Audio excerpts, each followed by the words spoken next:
So when I heard about this, I wanted to be here.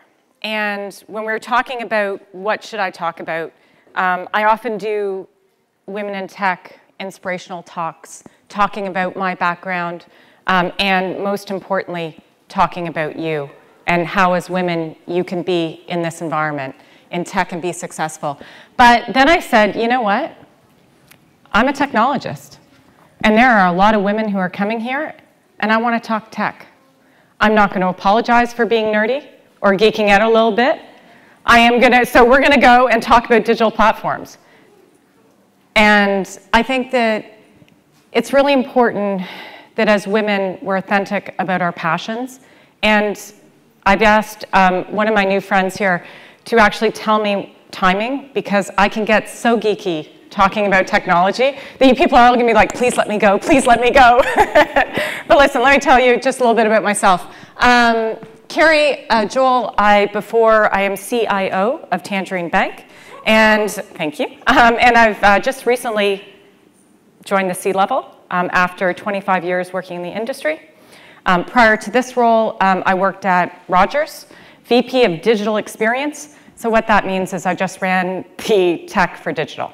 So I'm from Canada, and I'm going to be super cliche. My kids play a lot of hockey. I am a hockey mom.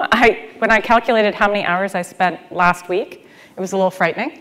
And for those that ever see me online, I have a beautiful sheepdog, and she thinks she's a lap dog. So I'm a reformed dog lover. I used to be a cat person. And I love my red wine. Okay, let's get to it. Digital. What does digital mean? And I think for every person in this room, digital will be defined differently. And it's a concept. And a little bit, that's the problem with the concept, is it's difficult to define it. And so often, you go on LinkedIn and you see someone and they're like, oh, I'm a digital leader. I run digital platforms. And to be honest, I'm not really sure what that means. Because defining digital is like defining happiness. Every shareholder wants a digital strategy. Every company is going to be reliant on their digital platform to make their customer experience meaningful. And more importantly, more and more digital connects us. This is wonderful, to be here together in a room, but it's not usual. Most of our days, we're on our phones, and digital is the means of interconnection. So, digital, like happiness, how do we put it into action? How do we measure it? Because I think that the biggest thing about digital is not about the tech, although we're going to talk a little bit about the tech, but it's actually the act of taking people, processes, and teams and integrating them together to create that experience. And if you asked me 5 years ago to do this speech, I would have talked technology through and through. I would have talked to you about data platforms, I would have talked to you about streaming platforms, I would have talked to you about containerization and all sorts of tag words. I could actually feel like I could put all of the buzzwords into one sentence. But more and more, I think those words lose meaning because they create a cloud, and there's so many words together that we lose what is that concept. Why is it important to us as technologists? And more importantly, why is it important to our shareholders and our customers? So, where do we start? Always with the customer. So for those who are at design, but let's talk about why is that? Because at the top of every digital platform is your interaction with the customer. And so what that means is it's got to be more than the top of your tech stack. It's got to be foremost in your process, in your team priorities, in your business priorities, in your funding priorities. And let me tell you, as you kind of move up in leadership positions, it's almost like what you have to do is take that one subject matter expertise that you relied on, that you were good at, and it's like, I think of it like a layer cake. You keep adding layers on top and on top and on top of each other. And it's important that when you look at it and step back, the whole is greater than the parts. And so when we look at the pillars, let's take each of them one by one in a digital process, a digital platform. So people. Digital is not about one person.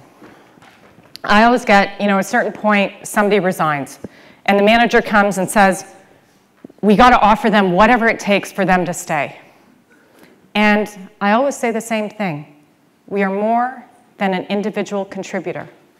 Because what we are is about the totality of our experiences, our knowledge, and our interactions. And it's why diversity is absolutely the most important thing you should think about when you think about teams. Because it is our diversity that reflects our customer base. It is our diversity that allows us to solve our problems outside of the space. But most importantly, when you want to make a difference, when you want to do something differently, you go back to that core of who you are. And that's what is our strength and our superpower. But tech is tech. And let's talk process for a second. DevOps, right? Everyone knows DevOps, Sec DevOps. There's, every company will sell a platform that can help you get there. I would argue if I were to invest in one place in building a digital platform, I would do it through the DevOps process. Because it's the process that allows you to combine yourself into that end state. And so when you look at successful companies, websites work, they don't work. A product is a good product, it's not a good product. But what actually determines the value to the customer is how quickly can you get out there and learn and understand your customer. So take Google. What does Google care about? Google cares about the next click you're about to make. They test and learn on that next click. They try to understand what are you going to do differently.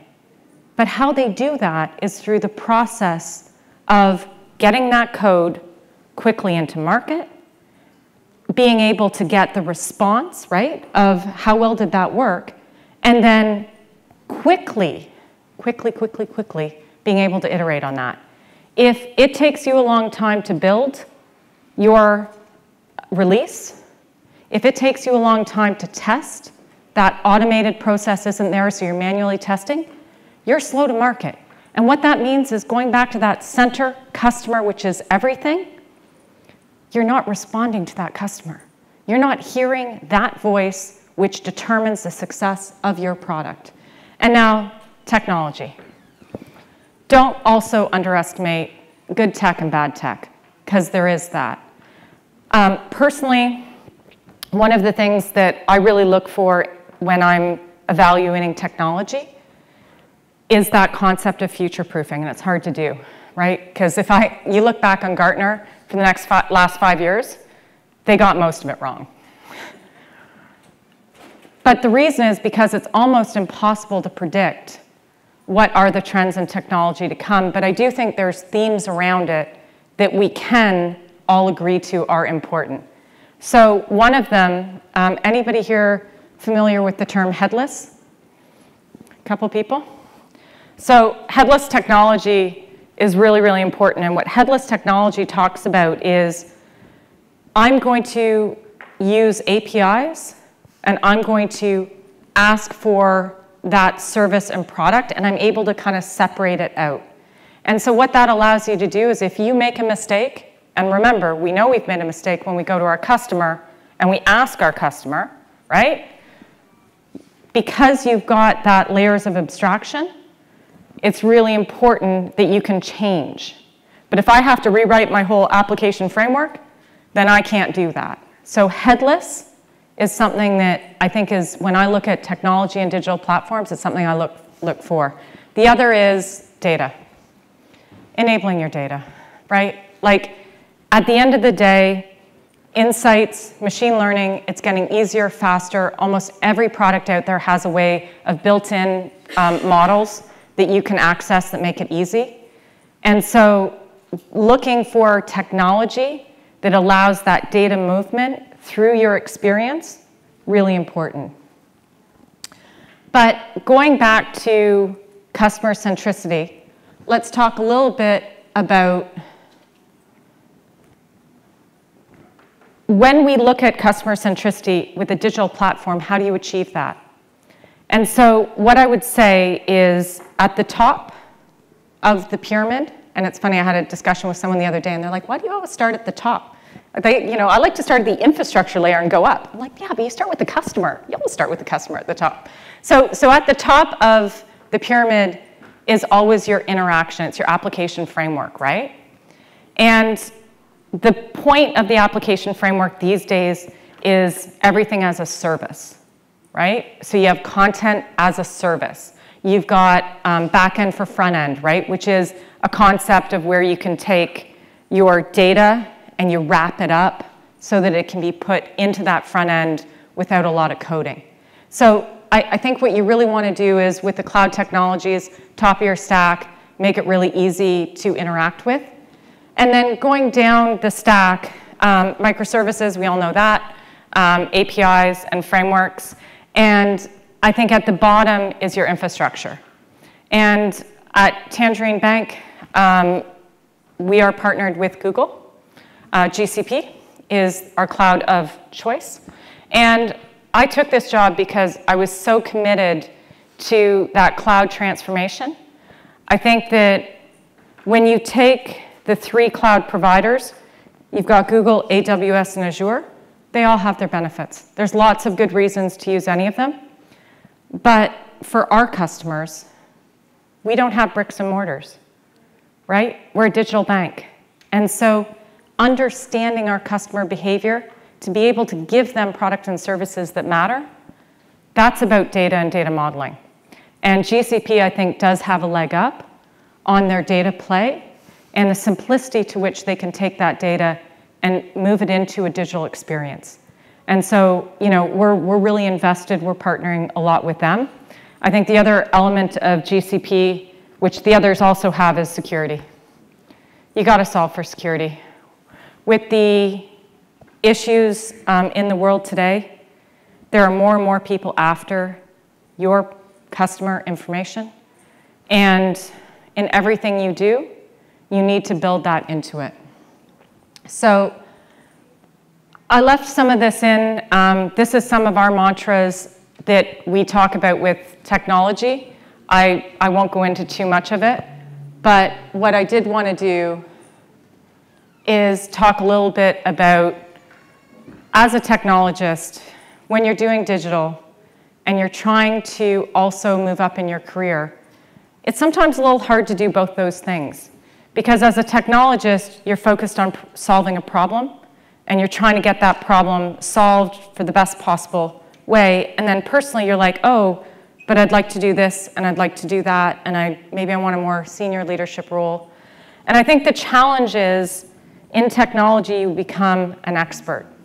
And so I think of it a bit like medicine, right? You kind of dive down into expertise. And so at what point do you transition from that vertical depth to a breadth? And I'll tell you a story about a good friend of mine. He's always wanted to do tech, and he started moving up in the world in different roles of seniority. And as he did, he became less and less technical because more and more of what he was doing was dealing with the problems. And finally, he came to me the other day and he said, I want to just go back to coding, but I'm overqualified because I've been this expert. And so where is a role for me? And the most important part of that story was him asking that question. Because when you ask friends, coworkers, random people that you've met at conferences, when you start having conversations about what is out there, you get ideas back. And we actually found a role of principal engineer. And then we defined that role, and he's very happy. Another woman that I used to work with had sort of the same thing. She said, well, I've always done product and all this, but I want to move up, and I don't have strategy background. What do you think the roles would be so I can build that strategy expertise so I can get this role that she was interested in? And again, it's about the conversation. It's about taking the time in sort of all of the noise, being really clear that what is it that I want to do? What's going to make me happy? And then ask for help, right? I mean, one of the conversations I was having earlier today was, I've been at this 25 years, and I think the biggest change is it's not about I anymore. You're not going to be successful if you get up on stage and you talk about what I've done, what I bring to the table. My success is determined by how can I make us deliver together? How can I weave in that process, people, and technology into something that my customer, they don't even think about the experience. They're just excited to get the product or service. They couldn't even remember what they clicked to get there because there was no friction points. And so I think that as we evolve and as we continue to look to technology, I think there's also a fairly large inflection point in our culture where it's about team. And you know, one thing with my kids, so they're 13 and 15, and I don't teach them the code. I don't give them a hard time about their marks. The one thing that matters to me is they play on a team sport. Understand what team means. Understand your place on the team and how you support them. And it doesn't matter if you're a leader. It doesn't matter if you're the developer. It's about that community. And the words that really resonated with me today, sisterhood. Because to me, it invokes that moment where we're together in this, where we're building the next generation, and never forget how important what we are building is. Our children are growing up with it. Our communities are reliant on it. Sometimes people say to me, well, we're not saving babies. True. And it's probably a good thing, because I don't know if I could do that. But what I do know is I take very seriously the role that is mine, which is we are creating a digital world, and that is our legacy. And so for some of you who have just come out of school, how do we do that in a way that you're going to be proud of when you stand up here in 25 years? What am I going to say to my grandkids my legacy is? And so I encourage, as we make those small decisions, which seem inconsequential to some degree, right? It's like, oh, well, I'm just picking a piece of technology. What does it matter? Okay, well, from what company? What does that company stand for? What have they brought into their communities? Because I want to bring the best product and service I can into my community, but I want to do it with the integrity that makes me sleep at night. So I think, you know, as digital leaders, there is a weight on our shoulders, but I am so encouraged when I come to somewhere like this and I see the incredible minds, the passion that all of you have. It's a true pleasure to be part of that sisterhood, and I hope that I live up to my commitment back to you to building that new world together, because it's not about I, it's about us. And if I may, I think a lot of people are ending on a quote or two that they, that they like. And I'll tell you a little story about me. So when I was 22, I was at Queen's University studying electrical engineering and not loving it. And I didn't love it because I went into the program because my family, my great uncles, everybody I knew were engineers. And it was sort of like, well, I guess I'm going to go into engineering. I didn't once actually think about, well, do I like engineering? And you know, I liked math, so wasn't that the same? So anyways, sort of having this struggle. And my great uncle lived in Montreal. And so my sister was in Ottawa, and I was at Queen's, and so we agreed to meet in Montreal. And we go there to his home, a very successful engineer, and a very quiet man. And I'm always cold. You can see me wrapped in a blanket wandering around and I asked him for a blanket. And he brought out the ugliest, itchiest wool blanket I've ever seen. And so I'm just kind of sitting there going, okay, thanks. And I'm looking at my sister going, I'm gonna like break out in rashes. Like, this is gonna be terrible. And I didn't want to say anything. And then I look at it and I'm like, it's like brown and like really awful. And then I realize it's from the war. He had served in the Second World War. And in the Second World War, he had led a company as they pushed back the Germans in Italy, or through Italy. And so I said to him, is this from the war? And he said, yeah. And so he's a very elderly man at this point. And then he pulls out a box. And in this box were the orders given to him every day. And he showed me on a map and told me about each day. My sister and I stayed up until, I don't know, 2, 3 in the morning, mesmerized by this man's story. And the whole time, he held a framed piece of paper in his lap, almost like caressing it. And at the end of it, he's sort of an awkward guy, and I sort of kind of hugged him, but I kind of like hit this, and I said, oh, what's that? He said, it's the Desiderata. It's a poem by Mark Ehrman for any of those who have read it. And there's a line in it, in the noisy confusion of life. And this is a man who made his mark, Second World War, 50s, 60s. The world is louder, is noisier, and is more confused than ever. But finding our peace, finding our voice, and whether you're passionate about tech or starting, education in India, it doesn't matter, but it's about doing it together for a better world. So thank you, everybody, for your time.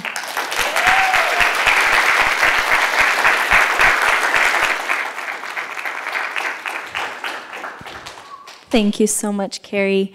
I just want to remind everyone we're going to have a very quick break now. We're going to be resetting the stage. But if you are interested to stay, we're going to be setting up for our next panel, which is going to be really, really lovely. We have incredible women here representing Meta, Cigna, and Aurora Innovation. We're talking about the role of design on impact. So please stay with us, and we'll be back shortly with the next panel. Thank you again, Kerry.